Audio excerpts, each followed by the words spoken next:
एक Kryptonian robot, एक वफादार दोस्त, एक फीमेल साइबॉर्ग और ये शाकाल का हॉलीवुड वर्जन। आने वाले सुपरमैन फिल्म में डीसी यूनिवर्स के ऐसे बहुत सारे विलन्स और सुपर हीरोज को इंट्रोड्यूस किया गया है जिनसे नए डीसी फैंस उतने ज्यादा फेमिलियर नहीं हैं। तो इस वीडियो में हम लोग उन सारे हीरोज और उन सारे विलन्स के बारे में बात करने वाले हैं जो डीसी यूनिवर्स की सुपरमैन फिल्म में दिखने वाले हैं। सुपरमैन को छोड़कर इस फिल्म का सबसे नोन कैरेक्टर है क्रिप्टो द सुपर डॉग। ये केप पहना हुआ सुपरमैन का डॉग सुपरमैन के जैसा ही पावर होल्ड करता है, जैसे कि फ्लाइट, सुपर ह्यूमन स्ट्रेंथ और ड्यूरेबिलिटी, पर फिर भी ये सुपरमैन के लेवल का नहीं है। क्रिप्टो का फर्स्ट कॉमिक बुक अपीयरेंस होता है 1955 के एडवेंचर कॉमिक इशू 210 में, जिसके बाद वो कई सारे टीवी सीरीज और एक एनिमेटेड फिल्म सुपर पेट में भी दिख चुका है, पर लाइव एक्शन बिग स्क्रीन पर उसका ये पहला डेब्यू है। अभी ऑब्वियसली ये एक CGI डॉग है, पर ये इंस्पायर्ड है इस फिल्म के डायरेक्टर जेम्स गन के डॉग ओजू से। ग्रीन लैंटर्न्स में सबसे फेमस है हैल जॉर्डन, पर ऐसा भी नहीं है कि वो एक लौता इंसान है जिसके पास वो ग्रीन लैंटर्न रिंग है। गाय गार्डनर एक ऐसा ही ग्रीन लैंटर्न है और इस फिल्म में इस कैरेक्टर को प्ले कर रहे हैं नेथन फिलियन, जो जेम्स गन के अच्छे दोस्त हैं, पर इस फिल्म में उन्हें सिर्फ अपने इस खूबसूरत बालों के लिए मौका मिला है। इस शॉट में वो इन ग्लास विंडोज को कवर कर रहा है, मतलब यहाँ पर वो सुपरमैन के साथ कुछ प्राइवेट में बात करने वाला है। गाय गार्डनर दूसरे किसी भी ग्रीन लैंटर्न से बहुत अलग है, क्योंकि उसके जैसा एरोगेंट और ईगो सेंट्रिक कमीना डीसी यूनिवर्स में बहुत ही कम है, पर फिर भी उसके पास विल पावर है, तो वो ग्रीन लैंटर्न है। वो अपने पावर से हॉकी स्टिक्स, जायंट बूट्स, एक कॉस्मिक मोटरसाइकिल और जाइगेंटिक मॉन्स्टर ट्रक क्रिएट करने के लिए फेमस है।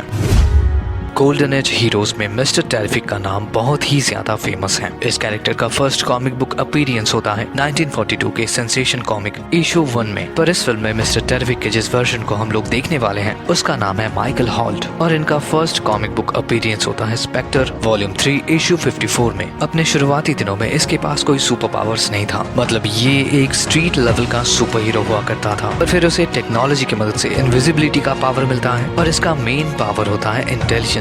वो अपने इसी पावर को यूज करके 3 टी स्पीयर को क्रिएट करता है, जो उसे कई सारे एबिलिटीज से लेस करता है, जैसे कि फ्लाइट, फोर्स फील्ड क्रिएट करना और वो इनविजिबिलिटी। ट्रेलर के इस शॉट में हम लोग देख सकते हैं कि वो लुइस लेन को इन लेक्स बॉट से बचाने के लिए फोर्स फील्ड क्रिएट करता है। इस फोर्स फील्ड के ऊपर हम लोग उन तीनों टी स्पीयर्स को देख सकते हैं और प्रोबेबली ये फिल्म में सुपरमैन के साइड से ही लड़ेगा। अलेक्जेंडर लेक्स लूथर सुपरमैन का सबसे आइकॉनिक विलन है। उसका पहला अपीयरेंस होता है एक्शन कॉमिक के सेकंड इशू में, जो 1940s में रिलीज हुआ था, तो मतलब उसका नाम बहुत पहले से सुपरमैन के साथ जुड़ा हुआ है। सुपरमैन ने बहुत बार लेक्स के साथ काम किया है, पर ऑलमोस्ट हर बार लेक्स ने उसे बिट्रे किया है। निकोलस हॉल्ट इस फिल्म में लेक्स का कैरेक्टर प्ले कर रहे हैं और वो इस कैरेक्टर में सूट भी कर रहा है। प्रोबेबली वो इस फिल्म का मेन विलन हो सकता है, या फिर इस फिल्म में उसे बस सेटअप किया जा रहा है। ज्यादातर टाइम लेक्स लूथर अपने दिमाग से सुपरमैन को बीट डाउन करने का कोशिश करता है, पर अगर जरूरत पड़े तो वो अपने एडवांस सूट को भी काम में लेता है। इस फिल्म में हॉक गर्ल की जिस वर्जन को हम लोग देखने वाले हैं वो है केंड्रा सॉन्डर्स, इस कैरेक्टर का लेटेस्ट वर्जन। इस कैरेक्टर का पहला कॉमिक बुक अपीयरेंस होता है 1999 के जे से सीक्रेट फाइल नंबर 1 में, और मरने के बाद ये सुपर हीरो बनती है क्योंकि उसके बॉडी को पिछले हॉक गर्ल का स्पिरिट पॉजेस करती है, फिर उसे ये पावर्स मिलते हैं। उसके पावर का मेन सोर्स है इन्फ मेटल मेस, जो उसे सुपर ह्यूमन स्ट्रेंथ और एबिलिटी प्रोवाइड करता है।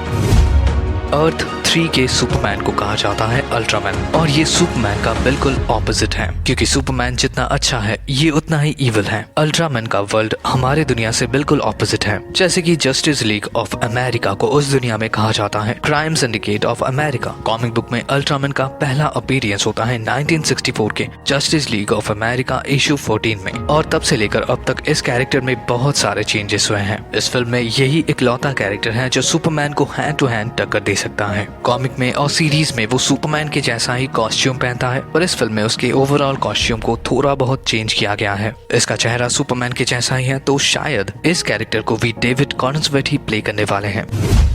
टीजर के एक शॉट में हम लोगों को दिखाया जाता है एक डिस्ट्रॉयड रोबोट जो अभी फोर्ट्रेस ऑफ सॉलिट्यूड के अंदर है और सुपरमैन उसका हाथ पकड़कर रो रहा है। वैसे सुपरमैन के पास बहुत सारे सुपरबॉट्स हैं, पर इस कैरेक्टर के साथ सुपरमैन के इस इमोशनल एंगल को देखकर लगता है कि ये रोबोट है कैलेक्स। कॉमिक बुक में ये सुपरमैन का रोबोट है जो फोर्ट्रेस ऑफ सॉलिट्यूड को संभालता है, पर इस कैरेक्टर का इंपॉर्टेंस यहीं पर खत्म नहीं होता। इस रोबोट का पहला कॉमिक बुक अपीयरेंस होता है 1986 के the man of steel issue 1 में, और वहीं पर हम लोगों को बताया जाता है कि ये रोबोट सुपरमैन के फादर का है, पर जब जॉर-एल कार्ल को अर्थ पर भेजते हैं तब कैलेक्स भी उसके साथ आता है। मतलब कैलेक्स सुपरमैन के साथ बहुत टाइम से है। कॉमिक बुक में उसे बहुत बार डिस्ट्रॉय और रीबिल्ड भी किया गया है। एक बार तो उसे लेक्स ने ही डिस्ट्रॉय किया था, तो प्रोबेबली ये उसी स्टोरी लाइन का एक पार्ट है। कार्ल और क्रिप्टॉन का इकलौता कनेक्शन था कैलेक्स, तो शायद इसी रीजन से सुपरमैन यहाँ पर रो रहा है। टीजर के एकदम आखिरी शॉट में हम लोगों को दिखाया जाता है मेटामॉर्फो। अगर उसके सुपर पावर्स की बात की जाए तो फिर वो पीरियोडिक टेबल के किसी भी मेटल, किसी भी एलिमेंट का शेप ले सकता है। इस कैरेक्टर का पहला कॉमिक बुक अपीयरेंस होता है 1965 के the brave and the bold issue 57 में। इस कहानी में हम लोगों को दिखाया जाता है रेक्स मेसन, जो कहानी के शुरुआत में अपने बॉस साइमन स्टैग की बेटी के साथ प्यार में पड़ जाता है। स्टैग को ये बात पसंद नहीं आता, तो वो मेसन को इजिप्ट में एक एंशिएंट आर्टिफैक्ट लाने के लिए भेजता है, द ऑर्ब ऑफ रा। पर स्टैग का बॉडीगार्ड जावा उसे बीट डाउन करता है। फिर वो मेसन को एक रूम के अंदर एक रेडियो एक्टिव मेटीरियर के साथ उसे एक रूम में बंद कर देता है ताकि वो वहीं पर मर जाए। पर उसके साथ और भी ज्यादा बुरा होता है, क्योंकि उसका स्किन पिघल जाता है और वो एक मीट बॉल के जैसा बन जाता है। कुछ टाइम के बाद वो स्टैग की बेटी के सामने आता है और फिर कुछ टाइम के बाद उसका बॉडी नॉर्मल शेप में आता है। मेटामॉर्फो किसी भी मेटल में बदल सकता है और एक बार तो वो क्रिप्टोनाइट भी बन चुका है। टेक्निकली वो एक हीरो है, पर एक आध बार वो अपना लाइन क्रॉस कर चुका है। टीजर में हम लोगों को एक ड्रैगन लाइक काइजू दिखाया जाता है, जो इस शहर में घूम रहा है और सुपरमैन के ऊपर अटैक कर रहा है। अभी सुपरमैन को नॉर्मल आग से तो कुछ नहीं होता, पर मैजिकल फायर से सुपरमैन डैमेज हो सकता है। टीजर में दिखाए गए कुछ शॉट्स में सुपरमैन नॉर्मल लोगों को इस मॉन्स्टर से प्रोटेक्ट कर रहा है, साथ ही साथ वो इस मॉन्स्टर को इस शहर से दूर ले जाने की कोशिश भी कर रहा है। मतलब इस काइजू का लुक तो फ्रेंडली है, पर ये काइजू बिल्कुल भी फ्रेंडली नहीं है। प्रोबेबली इस काइजू को फोर्ट्रेस ऑफ सॉलिट्यूड से रिलीज किया गया है और ये एक क्रिप्टोनियन बीस्ट है, क्योंकि शायद कोई ये दिखाना चाहता है कि क्रिप्टोनियंस ने अर्थ के ऊपर इन्वेड कर दिया है, ठीक जैसा सुपरमैन बर्थराइट कॉमिक में हुआ था।